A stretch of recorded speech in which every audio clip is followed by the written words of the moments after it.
అయితే ఆదిత్య కృష్ణ గారు ఇంకొక అంశం, ఇప్పుడు సోనం వాంగ్చుక్ ఈ అంశం ఇంతగా తెర మీదకి రావటం వెనకాల ఎన్ని ఫోర్సెస్ పనిచేస్తున్నాయి అనేది థ్యాంక్స్ టు సోషల్ మీడియా. ఇవాళ ఇది లేదనుకోండి, సోనం వాంగ్చుక్ అనేవాడు నేషనల్ హీరోగా పోర్ట్రే చేస్తారు. ఇప్పుడు ఆయన ఎత్తుకున్న అంశం గొప్పదే, నేను మళ్ళీ చెప్తున్నాను, ఎత్తుకున్న అంశంతో ఎలాంటి విభేదాలు ఎవరికి లేవు నీట్ అనే దానికి సంబంధించి. ఇప్పుడు ఏమైంది, ఎలాగూ ఈయన ఎత్తుకోపోయినా ధర్మేంద్ర ప్రధాన్ని తప్పించాలని చూశారు, తప్పిద్దాం అనుకున్నారు. ఇప్పుడు తప్పించాలనుకోండి, వాంగ్చుక్ డిమాండ్ చేశాడు కాబట్టి తప్పించామనే నింద ఎదుర్కోవాలి. సో ఆ ఇష్యూని కొన్నాళ్ళు పక్కన పెట్టేస్తున్నట్టు కూడా ఎన్డీఏ పెడుతోంది. అండ్ మనం నార్త్ ఈస్ట్ ఇందాక షెడ్యూల్ 6 గురించి మాట్లాడుకున్నాం. ఇది ఇప్పుడు లడక్ అయితే షెడ్యూల్ 5లో ఉన్నట్టుంది. ఇది నార్త్ ఈస్ట్లో చూస్తే క్రిస్టియనైజేషన్ ఆఫ్ ఎంటైర్ నార్త్ ఈస్ట్ కోసం ఆ మాథ్యూ వ్యాన్ డెక్ వార్డుని చూసాం కదా. ఇప్పుడు ఇలాంటి ఎలిమెంట్స్ బయటపడుతున్నప్పుడు, ఎక్స్టర్నల్ ఫోర్సెస్ పనిచేస్తున్నాయనేది ఎవిడెంట్గా కనిపిస్తున్నప్పుడు, as to what kind of measures we are initiating అంటే గవర్నమెంట్ ఆఫ్ ఇండియా వైపు నుంచి అడుగుతున్నది. మీరన్న పాయింట్స్లో ఒక వెరీ ఇంపార్టెంట్ పాయింట్ ఇప్పుడు సోషల్ మీడియా వల్ల తెలుస్తుందంట. ఇంతకు ముందర ఒక పబ్లిక్ ఒక అండర్స్టాండింగ్ ఉండేది, ఏమనంటే ఈ పబ్లిక్ మెమరీ షార్ట్ లివ్డ్ అనేవాళ్ళు. అవును, ఎక్కువ జ్ఞాపకం ఉండదు, కొన్ని రోజులు సైలెంట్గా ఉంటే దానికి అది వెళ్ళిపోతుంది అంటారు.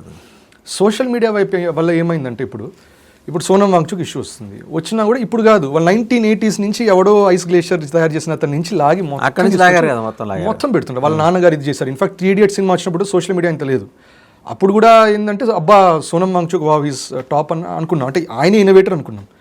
ఇప్పుడు ఏంది, అది లాగి వాళ్ళ నాన్నగారు పొలిటిక్స్లో ఉన్నారు, ప్లస్ ఇంకెవరో అతను ఐడియా ఇది, ఇవన్నీ రకరకాలు, ఇవన్నీ బయట కాపీ క్యాట్ అనే మాట కూడా వస్తుంది. వాళ్ళు కాపీ క్యాట్ అంటారు. పాకిస్తాన్ అణ్వస్త్ర పిత అంటారు కదా, ఖాదర్ ఖానా అతని పేరు. కరెక్ట్, సిసి అతను కాపీ క్యాట్. సో ఎసెన్షియల్గా ఉంటాయి, రెండు పక్షాలు ఉంటాయి. సో ఇది సోషల్ మీడియా వల్ల మనకు వచ్చే మేజర్ అడ్వాంటేజ్ ఇప్పుడు అంటే మెమరీ ఇప్పుడు షార్ట్ లివ్డ్ కాదు, లాంగ్ లివ్డ్. స్ట్రాటజికల్గా ఎవడు ఏ బిట్స్ వాడతాడో దాన్ని ఇప్పుడు జస్ట్ సెర్చ్ చేయగానే మొత్తం అంతా వచ్చేస్తుంది కదా, మొత్తం వస్తుంది. ఇప్పుడు దానిపైన ఇంకా ఫర్దర్ కాంప్లికేట్ చేయడానికి ఏఐ వచ్చింది. ఏఐ కూడా ఏంటంటే, కానీ మీరు గమనించండి, చాట్ జీపీటీకి వెళ్ళి యూఎస్ CIA ఆపరేషన్స్ గురించి ఏ క్వశ్చన్ అడగండి, ఏది కూడా ఇట్ ఇస్ నాట్ ట్రూ అని ఇస్తుంది. ఇవన్నీ ఏవో స్పెక్యులేషన్స్ నిజం కాదని ఇస్తుంది. నేను వాళ్ళ దీంట్లో నడిచేది కరెక్ట్. అది మీరు డీప్ సీక్లో కొట్టండి. డీప్ సీక్ అంటే చైనా వాడి దాంట్లో బాగా చెప్తుంది, CA అని బాగా చెప్తుంది, కానీ చైనా రిలేటెడ్ అని చెప్పదు. సో ఏది కూడా ఏంటి, మనం బుర్రవాడాలి, ఎక్కడ ఎవరిని ఏం అడగాలనేది అది ఆ జుడిషియస్గా వెళ్తే కానీ మనకి ఆ వివరాలు రావు. కరెక్ట్.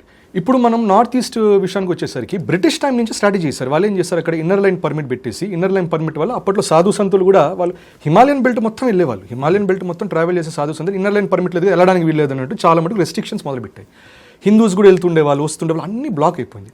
అప్పుడు చిన్నగా కన్వర్జన్ అనేది అప్పుడు మొదలైంది. అప్పుడు నార్త్ ఈస్ట్లో ముఖ్యంగా హిల్ ఏరియాస్ మీరు చూడండి, నాగాలాండ్ అవ్వండి, మిజోరాం అవ్వండి, లేకపోతే మణిపూర్లో కూడా మీరు చూస్తే కుకీస్ ఉండే హిల్ జోన్ వాళ్ళు దే వాంట్ టు సెపరేట్. మేటేసర్ బై అండ్ లార్జ్ ఇంకా మనతో ఉన్నారు, కానీ Kukis they want to separate. So అట్లా అయిపోయింది. పోస్ట్ వరల్డ్ వార్ నుంచి మీరు చూస్తే ఇన్నర్ లైన్ పర్మిట్ని మెయింటైన్ చేయడంతో పాటు ప్లస్ ఇట్లాంటి కాన్స్టిట్యూషనల్గా మనం వాళ్ళకి అంత రైట్స్ ఇవ్వడము, అన్చెక్డ్గా ఉండటము, దానివల్ల మీరు 1940s తర్వాత బాగా అమెరికన్ బాప్టిస్ట్ చర్చ్ ప్రెజెన్స్ బాగా పెరిగింది అక్కడ. పెరిగి వాళ్ళు కూడా వాళ్ళకి ఒకటి మనకి వీసాస్లో ఒకటి ఉంది, ఒకటి ఐ థింక్ రిలీజియస్దే, ఒకటి ఎవాంజలికల్ వీసా అని ఒక వీసా ఒకటి ఉంటుంది, పేరు సరిగ్గా గుర్తురావట్లేదు. That visa specifically for religious awareness. So అది వచ్చి వాళ్ళు కన్వర్జెన్స్ చేస్తున్నారు. దానిపైన FCRA కూడా డబ్బులు పంప్ చేసి, సో ఇక్కడ రిలీజియస్ వీసా తీసుకొని వస్తారు, రెండోది FCRA మనీ పంపింగ్ చేస్తారు, రెండు కలిపి కన్వర్జెన్స్ లెఫ్ట్ రైట్ వెళ్తున్నాయి. దీంట్లో FCRAని ఆపాం. ఇప్పుడు ఈ రిలీజియస్ది వీసా ఆపడానికి లేదు ప్రస్తుతానికి. So that is still continuing. So అట్లా మీరు అన్నట్టు చాలా మటుకు కన్వర్జెన్స్ అయిపోతున్నాయి. ఇప్పుడు మీరు నాగాలాండ్ చూసినా అక్కడంతా కూడా 98% బుద్ధిస్ట్ ల్యాండ్, అది నాగాలాండ్ బుద్ధిస్ట్ అండ్ అక్కడ లోకల్ నేచర్ వర్షిపింగ్ ఉండేది. Nature worshipping, tribals. కరెక్ట్. ఎక్కువ ట్రైబల్స్ నేచర్ వర్షిపింగ్ కల్చర్ ఉండేది. కొంతమంది బుద్ధిజం కూడా ఉండేది, కానీ ఎక్కువ నేచర్ వర్షిప్ ఉండేది. ఇప్పుడు అవంతా ఇట్స్ ఆల్ ఫినిష్డ్. అదంతా కూడా కంప్లీట్, అది 98% అంటే ఆల్మోస్ట్ 100% తగిలినట్టే. సో ఆ లెవెల్కి వెళ్ళిపోయింది. ఇప్పుడు లదాఖ్ అయితే బుద్ధిజం ఎట్లాగొట్లా మెయింటైన్ అవుతున్నది. బట్ ఏంటంటే డెఫినెట్గా మీకు రాడికల్ ఎవాంజలికల్ ఫోర్సెస్ వాళ్ళు ఏం చేస్తారంటే అక్కడ కూడా చిన్న కన్వర్ట్ అవ్వాలి లదాఖ్ అని వాళ్ళు చూస్తుంటారు. రెండోది ISI ఏం చేస్తుంది, రెస్ట్ ఆఫ్ JNK లాగా రాడికల్ ఇస్లాం ఏముందో కార్గిల్ ద్వారా చిన్నగా రెస్ట్ ఆఫ్ లడాఖ్లో కూడా స్ప్రెడ్ చేయాలి, వాళ్ళు కూడా చేసేది ఉంటుంది. అందుకని ఎంటైర్ ఇంటరాక్షన్ కూడా హోమ్ మినిస్ట్రీకి it is going to be very important. అందుకని మీరు ఇన్ఫ్యాక్ట్ నిన్న సాయంత్రం ఇప్పుడు ఈ జంతర్ మంతర్ ప్రొటెస్ట్ జరుగుతున్నప్పుడు కూడా నిన్న సాయంత్రం దాకా ఉన్నటువంటి అక్కడ ఉండే పోలీస్ కమిషనర్ ఎవరు ఉన్నారో అతన్ని తీసేసి ఇప్పుడు కొత్తగా అనురాగ్ జీ అని ఇంకొత్తని పెట్టారు. అది నిన్న సాయంత్రం సడన్గా అది పోస్ట్ మార్చిన తర్వాత అని తెలిసిందిట. సో అది జరగటము ఇమ్మీడియట్గా వి సీ దట్ ఇవాళ ఈ యాక్షన్ అని తీసుకోవడం జరిగింది. అంటే హోమ్ అఫేర్స్ మినిస్ట్రీ కూడా వాళ్ళు పట్టించుకోవట్లేదు కదా, పట్టించుకుంటున్నారు. బట్ ద పాయింట్ ఏంటంటే అందరూ అనుకునేది దట్ ఎసెన్షియలీ మేబీ కొంచెం రియాక్షన్ మీరు అన్నా హజారే టైం చూసినా కూడా కాంగ్రెస్ దిగొచ్చి మాట్లాడింది, ఎస్ యూ మే సే దానివల్ల ఓడిపోయారు కదా అనొచ్చు. దాని ముందు ఇందిరాగాంధీజీ టైం అప్పుడు కూడా సోనం వాంగ్చుక్ వాళ్ళ నాన్న అప్పుడు చేసినప్పుడు ఇందిరాగాంధీ ఆమె వెళ్ళి లేకెళ్ళి మాట్లాడి ఆమెని హంగర్ స్ట్రైక్ బ్రేక్ చేయించింది కానీ మళ్ళీ 1987 ఆయన కాంగ్రెస్ పార్టీ నుంచి లేపేశారు ఆయన సోనం వాంగ్చుక్ వాళ్ళ నాన్నని. సో ఇందిరాగాంధీ కూడా ఏంటంటే బాగా తగ్గారు అప్పుడు. పొట్టి శ్రీరాములు గారిది కూడా అన్ఫార్చునేట్లీ ఆయన మనం కోల్పోయినా కూడా Nehruji he gave in, he listen to him. So కొంతమంది ఏం చూస్తే కాంగ్రెస్ పార్టీ వీక్నెస్ అన్నట్టు చూస్తారు. కానీ నా అభిప్రాయం ఏంటంటే కొంచెం కొన్ని చోట్ల అయితే సివిలియన్ మూవ్మెంట్స్లో మరీ ఎక్స్పాండ్ అయిపోతుంటే కొన్ని చోట్ల కొంచెం తగ్గినా కూడా నిజం చెప్పాలంటే అంతే ప్రాబ్లం కాదు. ఎందుకంటే ఎడ్యుకేషనల్ విషయంలో నిజంగా దాంట్లో కాంప్రమైజ్ అవ్వాల్సిన అవసరం లేదండి. కరెక్ట్. ఎందుకంటే కొన్ని లక్షల మంది రాస్తున్నప్పుడు ఇమాజిన్ అండి, వాళ్ళు పిల్లలు ఎంత బ్యాలెన్స్ కోల్పోతారు, సైకలాజికల్ బ్యాలెన్స్ కోల్పోయి సూసైడ్స్ దాకా వెళ్ళిన సందర్భాలు కూడా లోగడ చూసాం. కరెక్ట్. ఎంత ప్రెషర్, ఆ ప్రిపరేషన్ అంతా ఏమైపోవాలి. కరెక్ట్. సో కానీ ఏంటంటే దీనికి కూడా మనం ఇది అంటూనే we have to remember that ఇంకొక యాంగిల్ ఉంటుంది. ఒకటి ఏంటంటే ధర్మేంద్ర ప్రధానికి సరే ఏదో ఒకటి చేయాలి కదా అనుకోవచ్చు. రెండోది కూడా ఏం గుర్తుపెట్టుకోవాలంటే మనం నేషనల్ ఎడ్యుకేషన్ పాలసీ కొత్తది వచ్చినప్పటి నుంచి అగ్రెసివ్గా కరిక్యులం మారుస్తున్నాం, హిస్టారికల్ కరెక్షన్స్ చేస్తున్నాం. ఇప్పుడు మినిస్ట్రీ ఆఫ్ ఎడ్యుకేషన్ ద్వారా మనకి IKS division, Indian knowledge systems and division కూడా పెట్టాం. ఇదంతా ధర్మేంద్ర ప్రధాన్ గారి ద్వారానే ఇదంతా జరిగింది. అది ఎందుకు గమనంలోకి తీసుకోవట్లేదు మరి? సరే, కానీ ఏంటంటే దీనివల్లనే ఎక్స్టర్నల్ వాళ్ళు వీళ్ళందరూ అరుంధతి రాయ్ రావడానికి కారణం ఏంటి? That is but she's upset that నేను చెప్పినటువంటి ముఘల్ హిస్టరీ, నేను చెప్పినటువంటి ఇవంతా లెఫ్టిస్ట్ హిస్టరీ అంతా why are you correcting it or why are you changing it? అది హిస్టరీ కాదు కాబట్టి. అది ఆదిత్యకృష్ణ గారు ఎడారి దొంగల్ని చక్రవర్తులుగా కీర్తిస్తూ వచ్చిన పాఠాలు మనం చదువుకున్నాం. Correct, absolutely. దురదృష్టం. అబ్సల్యూట్లీ. అట్లీస్ట్ ఈ జనరేషన్స్ అయినా చదవకుండా వాస్తవంగా చరిత్ర ఏంటనేది తెలుసుకోవాలి కదా. ఇప్పుడు ఆంధ్ర తెలంగాణ వాళ్ళకి అట్లీస్ట్ చాళుక్యాస్ అంటే ఎవరు, లేకపోతే రుద్రమదేవి, మహారాణి రుద్రమదేవి ఎవరు, ఇవన్నీ మనకి తెలియదు. అవి తెలియదు మనకి. మనందరూ తెలిసిన ఔరంగజేబు, జహాంగీర్ తెలుసు. బట్ ఎసెన్షియల్ కూడా ముందర మళ్ళీ ట్యాగులు చక్రవర్తి ఔరంగజేబు, చక్రవర్తి షాజహాన్, ఎలా చక్రవర్తులు అవుతారు? కరెక్ట్. దోపిడీకి వచ్చిన వాళ్ళు.